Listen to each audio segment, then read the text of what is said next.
بسم اللہ الرحمن الرحیم۔ السلام علیکم۔ پچھلے ویڈیو میں ہم نے اس میں معرفہ کی پہلی قسم اس میں علم کو تفصیلاً بیان کیا تھا۔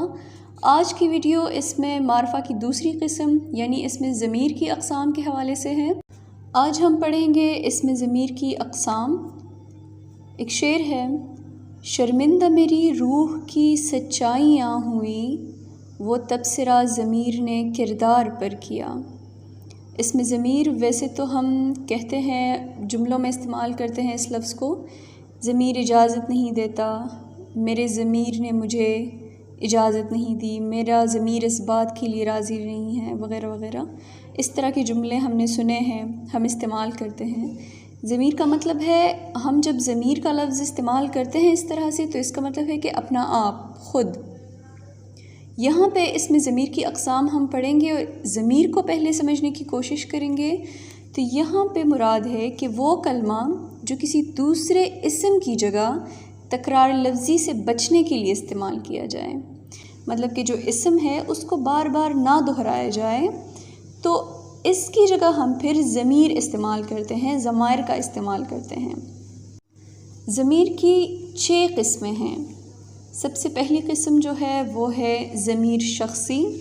نام سے ہی ظاہر ہے کہ وہ ضمیر جو کسی ایک یا ایک سے زیادہ اشخاص کے لیے استعمال ہو۔ اس کے لیے مختص ہے اشخاص، یعنی کسی چیز کے لیے نہیں، کسی جگہ کے لیے نہیں، بلکہ کسی شخص کے لیے ہی جو الفاظ استعمال ہوتے ہیں، کسی شخص کے نام کی جگہ، تو انہیں ہم ضمیر شخصی کہتے ہیں، جیسے ہم، انہوں وغیرہ۔ ضمیر شخصی کی میں مثال دیتی ہوں۔ نواز اچھا بچہ ہے، وہ بہت شریف ہے، وہ شریف خاندان سے تعلق رکھتا ہے، وہ اکثر بیمار رہتا ہے، وہ لندن آتا جاتا ہے۔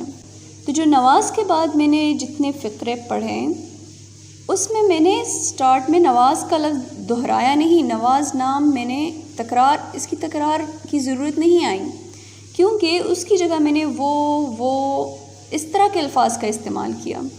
تو یہ جو وہ ہے، یہ نواز کے نام کی جگہ جو الفاظ استعمال ہوئے ہیں، یہ ضمیر شخصی ہے، یعنی کسی شخص کے نام کی جگہ جو بھی الفاظ استعمال ہوتے ہیں انہیں ہم ضمیر شخصی کہتے ہیں۔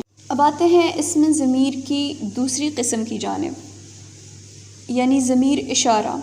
نام سے ہی ظاہر ہے، ایسے الفاظ جن میں کسی شخص، جگہ یا چیز کی طرف اشارہ ہو، انہیں ضمیر اشارہ کہتے ہیں۔ جیسے میں کہتی ہوں یہ چینل میرا ہے، وہ لڑکا سبسکرائب کر رہا ہے، یہ لڑکی کمنٹ کر رہی ہے، اس خاتون نے بیل آئیکن کو دبایا۔ تو میں نے جن کی طرف اشارہ کیا ان کے لیے میں نے کچھ الفاظ کا استعمال کیا۔ لڑکے کے لیے میں نے وہ کہا، لڑکی کے ساتھ میں نے یہ کہا، مطلب کہ اشارہ قریب اور دور بھی ہو سکتا ہے نا۔ ہم وہ، یہ، انہوں نے، اس نے، اس طرح کے جو الفاظ ہیں، یعنی جن کے ذریعے ہم کسی چیز یا شخص یا جگہ کی طرف اشارہ کرتے ہیں، انہیں کہتے ہیں ضمیر اشارہ۔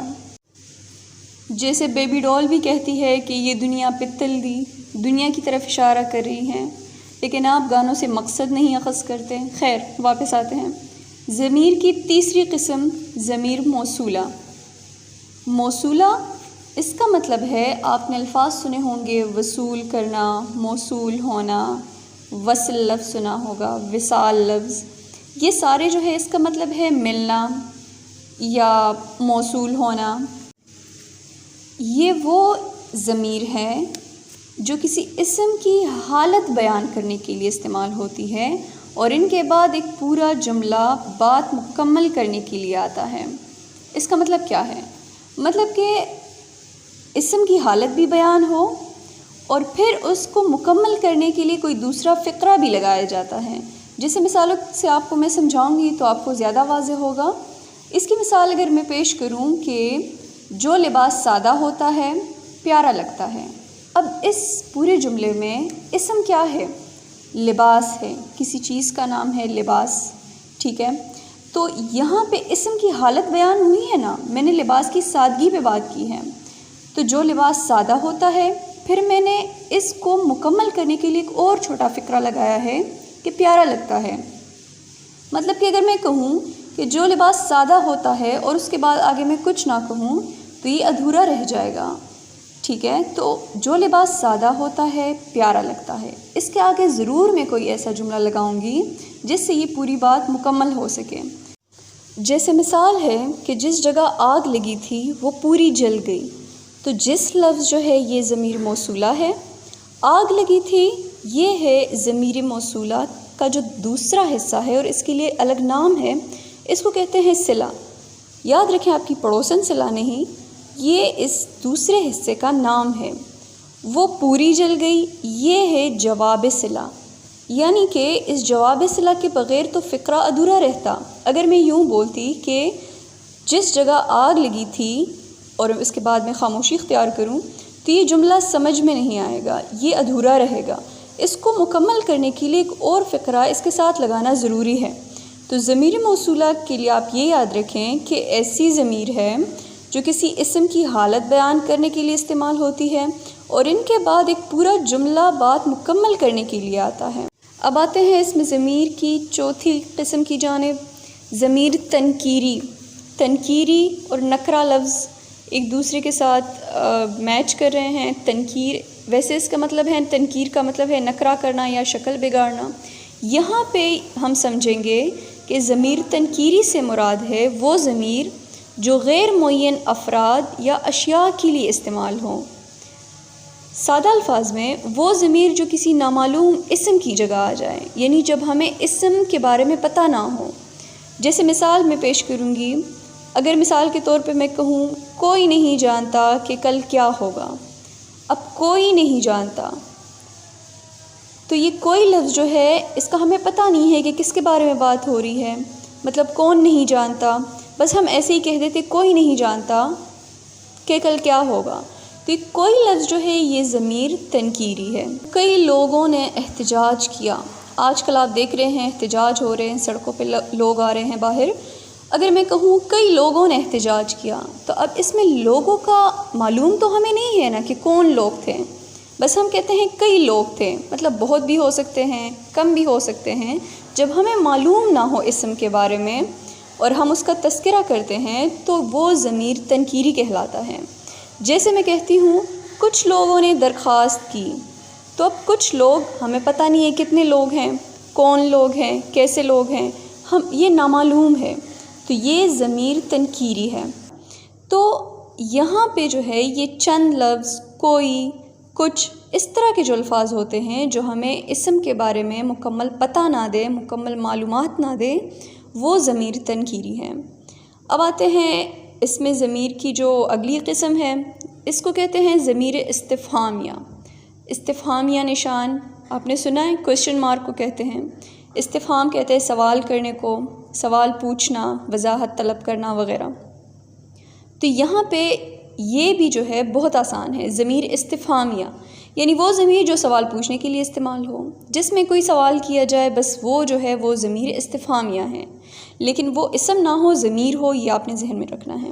جیسے اس کے الفاظ ہے کہاں، کون، کیسے، اس طرح کے الفاظ ہو سکتے ہیں۔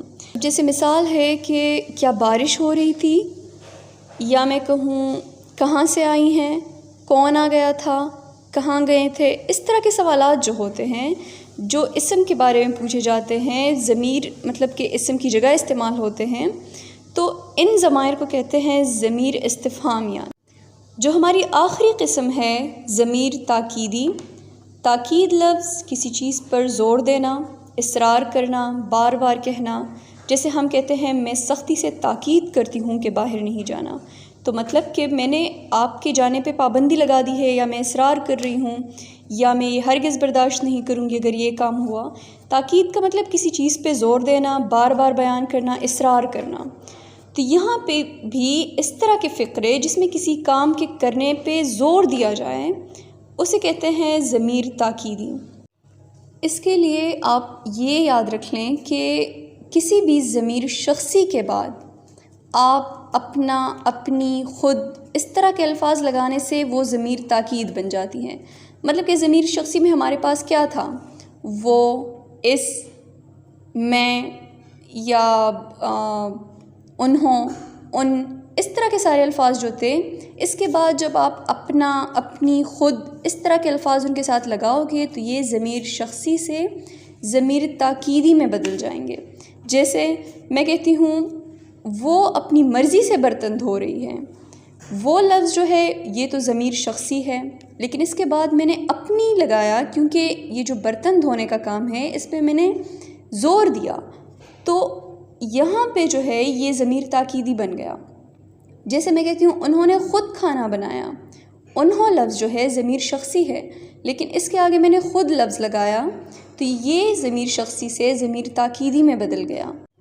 جیسے ہم اس طرح کے جملے بہت سنتے ہیں، اس نے خود کھانا نہیں کھایا، وہ خود جانا چاہ رہی تھی، وہ خود اپنی مرضی سے آیا، یا ہم کہتے ہیں وہ اپنی مرضی سے سویا ہوا تھا۔ اس طرح کے الفاظ جب ہم کسی بات پہ زور دیتے ہیں، اور ضمیر شخصی وہ تو بہت آسان ہے، وہ اس طرح کے الفاظ کے آگے جب ہم اپنا، اپنی، خود، یعنی وہ اپنی، انہوں نے خود، اس طرح کے الفاظ لگاتے ہیں تو یہ ضمیر شخصی سے ضمیر تاکیدی میں بدل جاتے ہیں۔ امید ہے آپ کو سمجھ آ گئی ہوگی۔ نیکسٹ ویڈیو میں ہم انشاءاللہ اس میں معرفہ کی جو اگلی قسم ہے اس کو تفصیلاً بیان کریں گے۔ تب تک کے لیے مجھے اجازت دیجیے، اللہ حافظ۔